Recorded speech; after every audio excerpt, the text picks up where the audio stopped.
Yeah, I know, but if you'll come on back, I'll explain it. Look at there, hon. Let's turn in here. Here's a nice place. That's that aqua chill everybody's been talking about. Let's see how much it is. $1.25 for 10 pounds? Wow. Step one. There you go. Where step two is. Step four is in the transaction. All right. Step two's gonna be get the bag. There you go. Okay. Three's gonna be yeah. Okay. So far, so good. And it's gonna be a lot of ice too. I did it the other day. I'm going, holy moly. I'm taking it to over there. And then I press. There you go. Do you have to hold it to let it go? You do, you hold it. Okay. Wow. That is a lot of ice. That's a lot of ice. So you can't say you don't get your money for it. Well, ain't that the truth? Okay. Thank you so much. Yes, sir. All right, we'll Good see. luck to your friends. Well, thank you much. If you want to know how good this ice is, you better come on. They're standing in line. Remember, Aqua Chill. Okay, I started off with this hat right here, so I guess you all know that I'm willing, in order to get this video, to sit out in my yard with a bonnet on. The reason for that is this bonnet was my grandmother's. Not my granny's, but my grandmother's from my father's side. And she worked at Eagles and Kaiser's. These pictures that I think that I'm going to be showing you right now is from when she worked at Eagles. Now what they used to do, they would dress up, I think once a week, ever so often, into a costume. And she always made her costume. And so this is the bonnet from that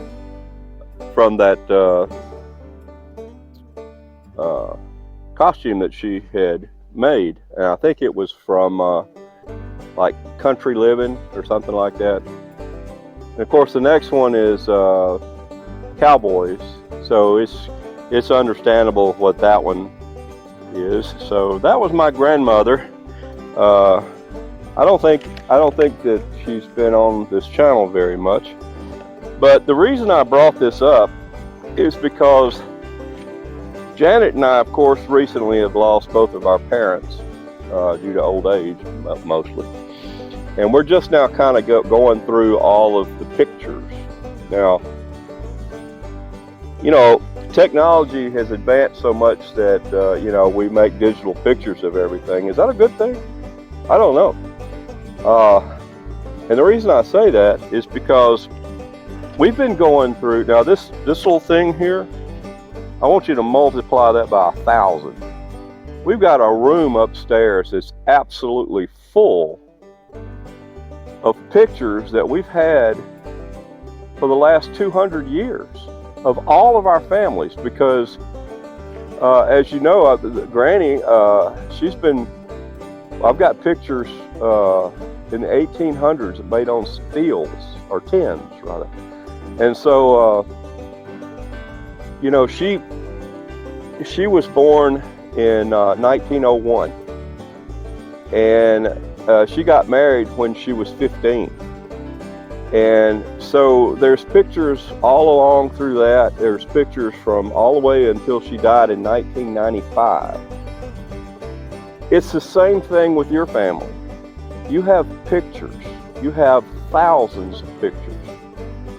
And the thing about it is, back then, if they took a picture, they had the option of making 4 or 5 copies of it.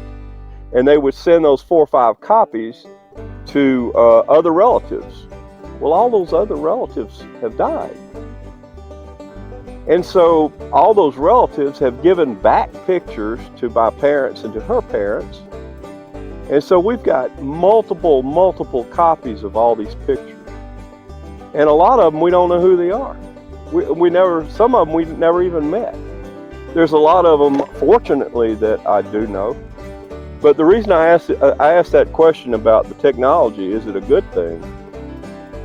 You know, my sister took thousands of pictures. My daughter now takes thousands of, every time you turn around, she's taking thousands of pictures. Well, my grandmother had the decency to write on the back of each one of these pictures, not all of them, who they are. And if you'll notice this picture that you're looking at right now, that's my grandmother swinging in a swing. And on the back of that picture, it says Martha Elizabeth Smith Wilson Brown. That's her. The next picture is her. The next picture is her. The next picture is who? It's her. She had, the next picture is her sisters and her brother. She had 2 brothers and 5 sisters. And her. So that made how many? That's 8. 5 sisters and her is 6. And 2 brothers. 6 plus 2 is 8. And this picture that I'm showing you now is them. Fortunately, on the back, it says Maddie, Clell, Allie, Rose, Rosa, Liz, and Liz is Buddy's, well, it wasn't a sister, Liz was Buddy's wife, and Buddy was a brother. And gosh, I forgot what her other brother's name. Hang on, Felton. My bad. It's Felton. So anyway, you know, and in their old age, I really couldn't tell you who is who, because all the women in the family looked almost identical. It was crazy how much they looked alike. But anyway, just now I'm going to show you another couple of pictures I've never even seen. I've never seen my grandmother's father, nor my grandmother's mother. Never seen a picture of them at all. So I'm going to show you those right now. His name was Charles Airy, A-I-R-Y, Charles Airy Smith. And her name was Isla Lockett. And she married Charles, and and like I said, they had 8 children. Now, my grandmother's side, I mean, they all lived in Selma. They all grew up around here. Obviously, that's how my dad met my mom. My granny, however, they were all born over in, I don't know, all over Perry County. Sister that she always talks about was born in Billingsley. And but what they did was, and I hope I can find some pictures of this. If you remember me talking about her father dying, he wasn't but 27, and he worked at the sawmills, and they would go from sawmill to sawmill trying to make a living, and he was roughhousing it with a supervisor of his, and the supervisor threw him on a stump and pretty much broke his back. But like I said, he was only 27 when he died. She married Mr. Kaysen, and Mr. Kaysen, they lived in, with her sister and brothers and all, they lived in boxcars. And the boxcars went from place to place like the CC camps, cutting down timber. And so that's what Mr. Kaysen did for a living. And then finally, Mr. Kaysen got a job at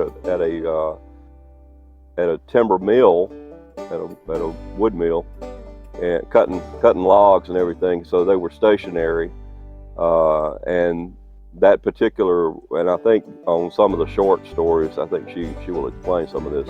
They actually was able to live in a house. That particular Mill Village wood mill built houses for its employees. So, but anyway, I think the whole point of this is all these pictures. Now, see, this one right here is of Vilna and Ethling Smith Coker. Okay. If it's got Smith in it, then I know that they're kinfolk because my grandmother was a Smith, Martha Smith. But when you take all these pictures, I want you to think about what you're doing as far as you may want to make hard copies of all those digital pictures that you're making, because your children are not going to know who any of these people are. I was lucky enough that we found so many of these pictures that my grandmother and granny and all of us, all of them rather, wrote the names of who these people were on the back.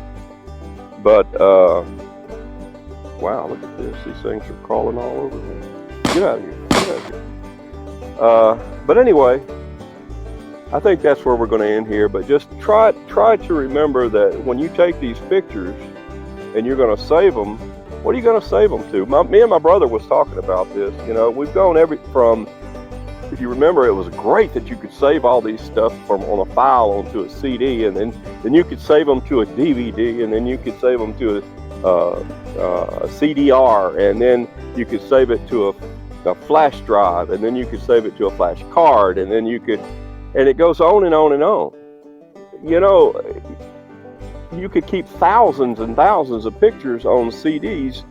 However, now they're not putting CD players even on computers anymore. You have to request that, and sooner or later they're not going to do it at all. So you got all these thousands of pictures that are on CDs now. What are you going to do? Put them on flash drive, okay? Then what? That's why I say sooner or later they're going to do away with flash drives. They're already got thumb drives that are and flash drives that go up to terabytes. I mean, 150 terabytes. Come on.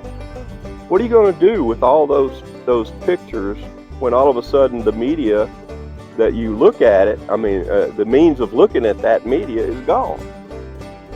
Please consider getting you a printer and printing these pictures out and putting who they are, all right? Put on the back who they are, what year it was taken, where it was taken. Put it on the back so that your kinfolk will know. All right? And one